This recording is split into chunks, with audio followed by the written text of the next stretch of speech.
Okay. Good evening, everyone. My name is Lynn Clayton. Jim has put our contact information up here, email and everything.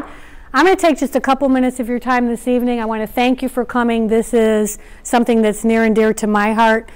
I'm going to take a couple of minutes because we have a short program tonight, about 2 hours, and Dr. Jim Damon, a psychologist, is going to do most of the presentation. So I'm going to do a couple of brief introductions here. First of all, I would like to tell you that I got involved with Team River Runners just a short time ago, maybe a year or so ago. I'm still new to the program. I'm helping when I can, not as much as I'd like to all the time. This is an area where I can be of some assistance. And I would like to tell you that, as it says up here, I am retired from law enforcement. I spent 23 years with the Florence Police Department. The reason that's important to this group tonight is I want you to know that I have responded to vets in crisis while being a police officer.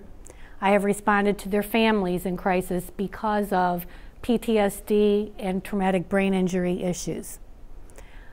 It's very scary for the vet. It's very scary for the family member that's calling the police. I've been in cases where the family member, in most cases the wife, was fearful that the vet, her spouse, would injure a responding officer or EMS provider. So I kind of took that and ran with it. Over the years I saw a need for more training for first responders on mental health issues, generally speaking. I got involved with doing that when I retired from the police department. And I'm also an EMT, an emergency medical technician, have been for 32 years. I'm still active in that role as a volunteer. Once again, as a first responder, we often respond to families in crisis because of things like TBI and PTSD. I would also want to tell you that the speakers you're going to hear from tonight come from 3 different perspectives. Dr. Jim Damon, who will be up next, a psychologist who I've worked with a lot, who's a personal friend, and he's donated a lot of time to doing trainings like this. He comes from this more as a psychologist, a clinical person who has treated people with TBIs or PTSD. You're also going to hear from Colonel Schmidl, retired. Colonel Dean Schmidl has been helping with this program for a long time, and he will bring a different perspective. And before I turn this over to Jim, I just want to tell you that my other reason for being here is because for 32 years I was with my husband before he died. My husband was Sergeant Major Michael Delhankrick, 28 years in the service. He served 9 years in the Air Force. He served in Vietnam as a paramedic air rescue unit. He served in the National Guard and the Army Reserve. As he retired from the Army Reserve, he actually also served in Qatar as a civilian, but on an Army base where he trained military and police and controlled the perimeter at CENTCOM for General Franks. Why is that important? He had symptoms of PTSD the entire time that I was with him. Unfortunately, when he got cancer, it triggered a lot of his symptoms. So as he was battling life-threatening cancer, he was also battling the recurring PTSD symptoms, the flashbacks, everything like getting an MRI, a doctor's appointment, sitting at the VA hospital was a trigger. And because everyone else in the family could not handle that, was not there to help, I had to rely on my professional training. And no, I'm not a psychologist like Jim. I don't have that clinical background, but I have a degree in psychology. I have a degree in counseling. I have worked a lot in the mental health arena, and it was that I had to rely on with my own husband. And so I said right then and there when I was sitting at Cincinnati VA that when that was all done and over, when this part of my life is over with him, I needed to do more to help our vets. And that's what I'm hoping to do with Jim's help and Colonel Schmidl's help. And Jim, you want to take over? Oh yes, I'm supposed to tell you we have many handouts because we're doing this very briefly. Also, there's an article from the Sierra Club National Magazine on a veterans group that they have that uses things much like Team River Runners to get vets out in the wilderness and camping and boating and hiking. And I also have a book over there that I'm just finishing, but it was written by an MD, a psychiatrist who's also a retired colonel whose specialty is TBI and PTSD. We also have the DSM-4 TR, which is slightly outdated now, just if someone should have an interest in looking at that. And Jim, there's plenty of handouts for everyone, right? And you want them to take them after the presentation? 20 of each, so we should have enough, I think. Okay. All right. If not, I can get more. Okay, go ahead. Okay. What Lynn did not mention is that she and Paul Bolterman were responsible for getting mental health training for the police in Northern Kentucky going. Before they got involved in doing that, the police would have 2 hours of training at the police academy covering mental health, mental retardation, and domestic violence, and that was it. And because of their efforts, now many of them are getting 40 hours just in mental health. So it's been a big improvement, and we've seen a lot of changes as a result of that. Why are you interested in learning about mental illness? Why are we interested in you learning about it? Number one is safety. When we talk with mental illness about mental illness with police and other first responders and jail guards, we explain how knowing about mental illness increases their safety as well as the safety of the people they're relating to.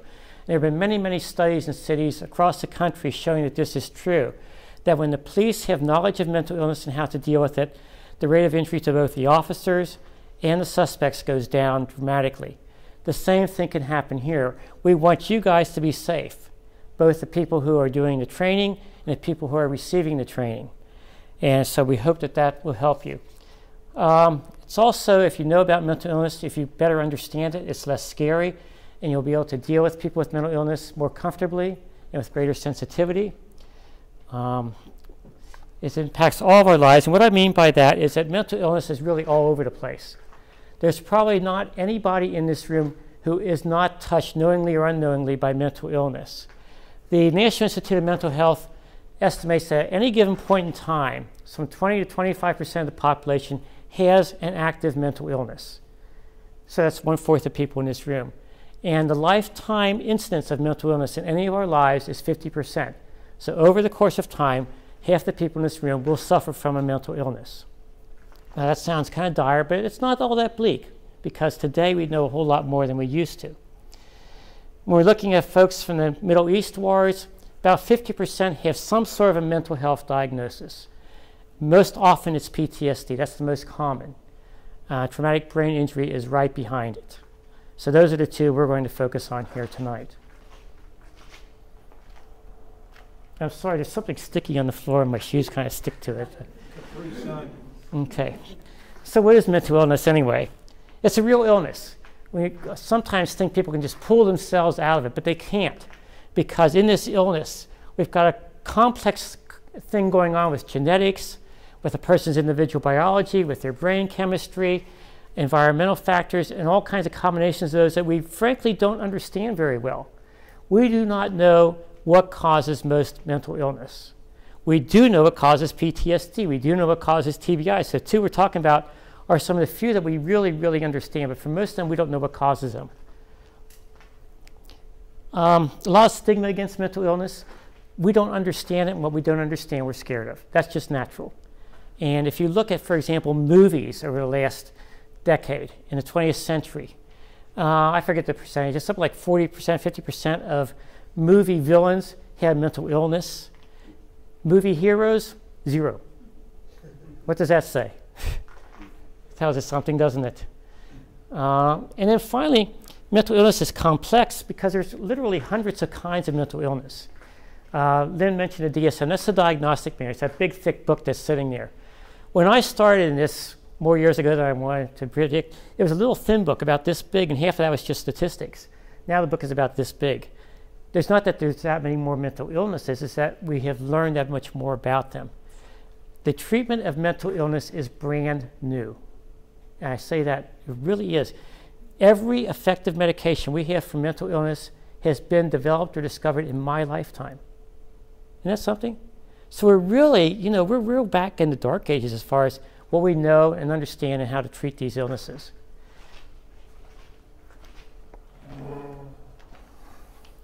One thing you're not going to have to worry about, dangerousness. Because for the most part, people with mental illness are no more dangerous than people without mental illness. As a matter of fact, they're actually more likely to be victimized than to be the victimizer, provided that they are in treatment and they're on their medication if they need medication. Now, when violence can escalate is if you put alcohol or illegal drugs in the mix. And that's true whether there's a mental illness or not, okay? Those things are just unpredictable, the impact they're going to have. They don't necessarily hit the same person the same way twice. That's what, especially some of the drugs like PCP, for example. A person can take it one time and be fine, take it next time and just go absolutely nuts. You can't predict it. So we got to keep that out of the mix. Other than that, no, it's not a dangerous thing at all. All right, this just shows a diagnosis of veterans who are coming to the VA for mental health care, and you will see here that mental disorders is over 50% of the veterans coming to the VA. So are the veterans that you guys are working with likely to have a mental illness? 50% of the time anyway. And given that they have a disability of some sort, that's going to be an extra trauma to them, so it may raise that risk a little bit. And the second thing, symptoms, signs, and ill-defined conditions. I don't know exactly what that means, but I would think a lot of times that may be referring to mental illnesses that aren't diagnosed, or maybe referring to syndromes that the VA doesn't want to acknowledge. We won't go any further than that. But mental illness is now the most common cause of hospitalization among active duty military. It has now exceeded pregnancy and injuries, physical injuries. Okay? So we're looking at a major, major problem. Oh, great. There we go. Okay, the two illnesses we're going to talk about, PTSD and traumatic brain injury, are both illnesses caused by environmental factors. We don't have to worry about genetics. We don't have to worry about a person's biology. These are strictly caused by an environment a person finds himself in. Substance abuse is a common co-occurring disorder because a lot of folks try to treat themselves. And what do you do it with? Whatever is available. Okay. Okay, let's talk about post-traumatic stress disorder. Let me read this for you. I don't know if you can tell, but there's a burned out airplane upside down next to here. And what this says is, if I can find it. Ladies and gentlemen, this is the captain speaking. First, I'd like to thank you for choosing to fly Mandarin Airlines. As we taxi out to the runway, please make yourself comfortable. And for those of you sitting on the right side of the plane, please look to your left. If you're scared of flying and you pass that on your way taxiing out, what do you think you're going to... Could that cause a little bit of a problem? Yeah, I think so. Okay. PTSD is considered an anxiety disorder. Now, when we think of anxiety, we think, hey, we all get anxious once in a while. What's the big deal? But a severe anxiety disorder can actually impact every system in your body. It's not just a mental thing, as you can see there. It can cause the heart rate to raise. It can cause the blood pressure to go up. As a matter of fact, there's an anxiety disorder called panic disorder that is so severe that the person looks like they're having a heart attack. They feel like they're having a heart attack. They have all the symptoms that they're having a heart attack, but they're not. It's an anxiety thing. Okay. All right, so PTSD starts as a normal response to an abnormal event. And sometimes I really wonder if PTSD should be labeled a disorder, because it's to be expected. It starts out, you do take an action in response to some bizarre environmental situation to protect yourself. And that is normal and that is healthy and that's what we want. The problem becomes that it sticks around, that reaction does, when the trauma is no longer a disorder. Because if you are exposed, no matter who you are, to severe enough trauma or even a not so severe trauma over a long enough period of time, you will develop PTSD. It's a normal kind of progression that we expect to see under those circumstances. So keep that in mind. Here's a classic example. Here the combat veteran who hears a car backfire and dies for cover. But how about this example? A rape victim who's afraid of having sex. Very, very common. 45% of rape victims suffer PTSD. Okay? So it's not just wartime trauma. It's not just disasters.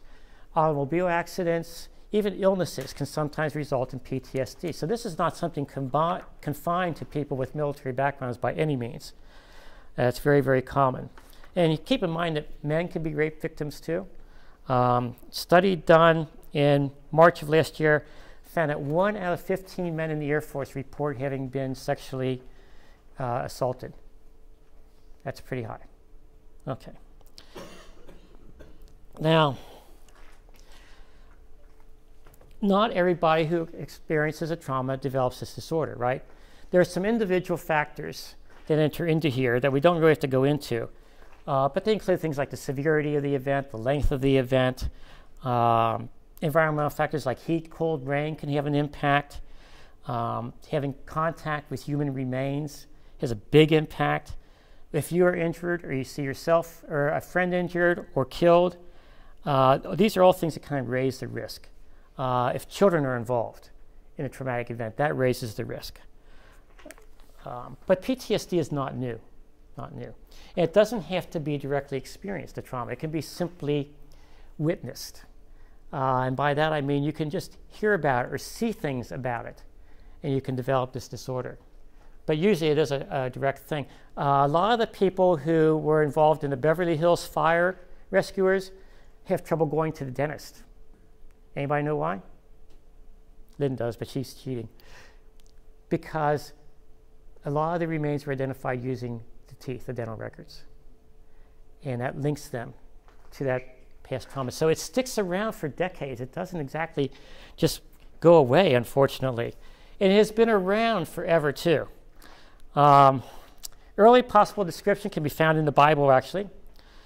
It says, all holding swords and most expert in war, every man sword upon his thigh because of fears in the night. In other words, when guys get out of the army, they kept their swords with them by their bed.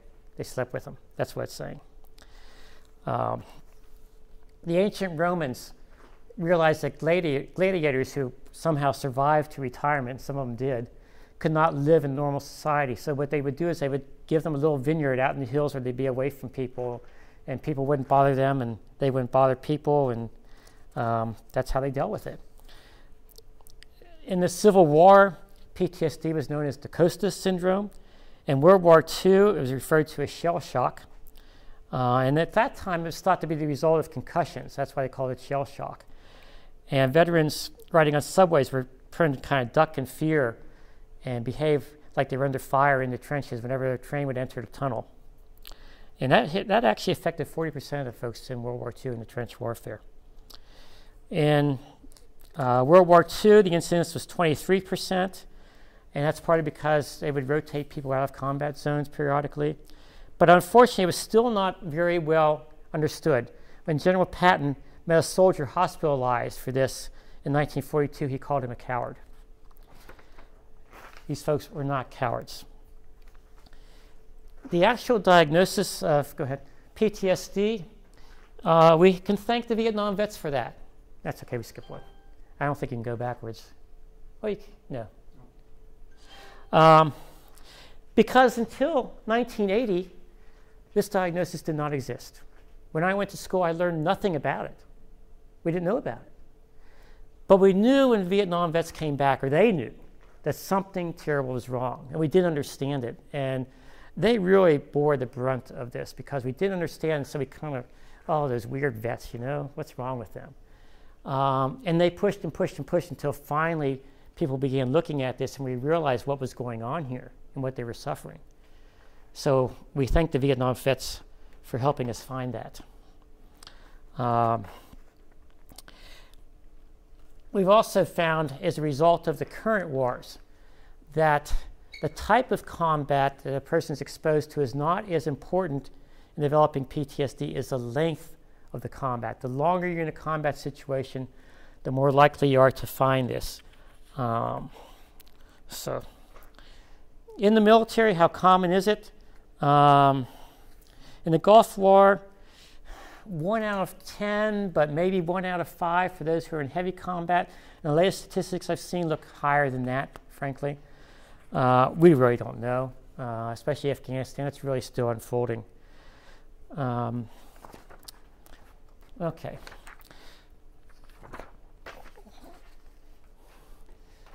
So what happens with PTSD? When a person experiences this, who suffers from this, they are back in the traumatic situation. They are really there. To them, it is like they have not left it. It's as real as if it's actually happening. So they're back on the battlefield. They're back in the car wreck. Whatever it is, they're back there. And they experience it in all the senses. They may see things, they may hear things, they may smell things, taste things. All those things can happen. It can also be dreams, nightmares, very, very common.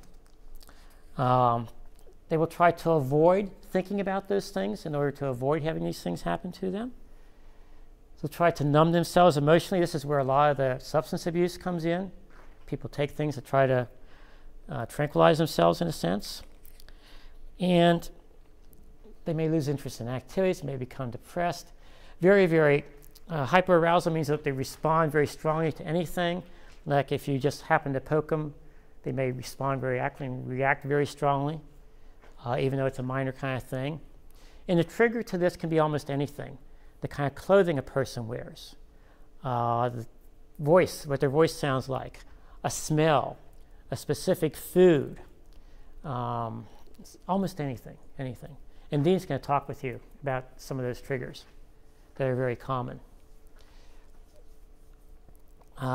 Female vets are more likely to have sexual abuse as a precipitant than male vets. 32% of females in the military have been sexually abused, which is actually not too far from what we think the rate is among females, period. Okay. Next one. So, having PTSD is not being chicken.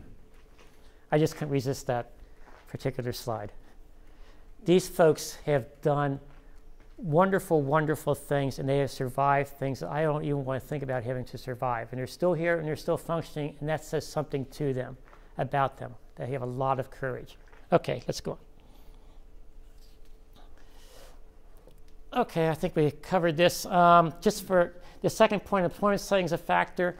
Folks who risk and manage and witness trauma a lot are prone to this. So we see a lot of this in police officers, emergency room workers, my own field psychologist. Even though we don't usually witness this, we hear some pretty graphic stories that we would rather not hear, but we need to hear, so on. And also a thing to be aware of that suicide is very high risk with people with this disorder. They want to escape. It's pretty miserable, and that's a way out. That's how it's seen. Plus, it results in depression too. Okay. And there's the suicide rate. And this is an old thing. This is a couple years old among the military. The number of deaths due to Afghanistan, due to Iraq, and due to suicide. And the suicide rate has escalated completely where it's now more than 1 a day. Military veterans are committing suicide. Next one.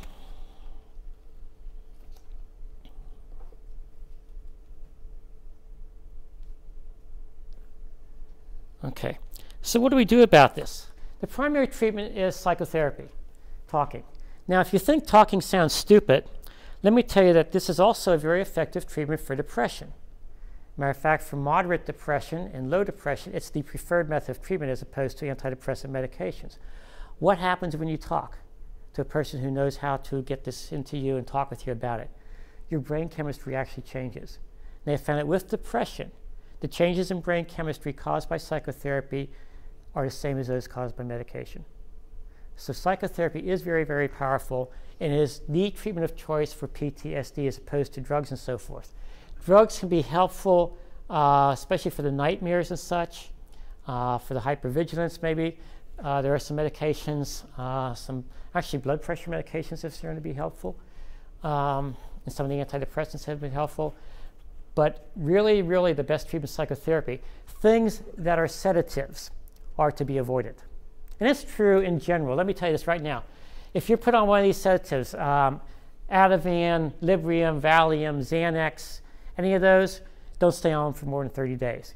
And that's what the drug manufacturers say, because after that you're going to get hooked on. That's biological. There's nothing you can do about it. It's just going to happen, and you're going to need more and more and more to get the same effect. So you have to be very, very careful with those, and they are not good medications. And frankly, they don't work very well. For short term, yeah. Take care of a real, major thing, yeah, okay. But long term, forget it. All right. One more slide, I think. One of the things that has resulted from Afghanistan and Iraq is that we know a whole lot more about how to treat PTSD now than we used to. And one of the things we have found is that family attitudes and understanding are very, very important. If the family doesn't understand, did you have a question? Oh, okay. The family doesn't understand what's going on here and doesn't understand why the person's behaving as they are, they cannot be very supportive. They're very frustrated, but they're not very supportive. If they do understand, then they can help adapt to it and help the person calm down and deal with these events, and it works just a whole lot better for everybody. And I just want to mention, if you do have PTSD issues and you are a vet, Fort Thomas VA is the best PTSD treatment program in the entire country. That's civilian and military. They are cutting edge. They have the latest stuff, they have the latest knowledge, they have the best methods. So I leave that to you. And I'm going to turn it over now to Colonel Smith, who, by the way, mentioned to me that he has discovered that a Chicago anesthesiologist has discovered that injecting an anesthetic in one's neck can relieve PTSD symptoms in 30 minutes or less. This has only been tried on 14 subjects so far, so I would suggest that you not run right out and try this until it's tried a little bit more, but who knows what happens. Okay, so Colonel Smith. Okay, so 1/3 of all injuries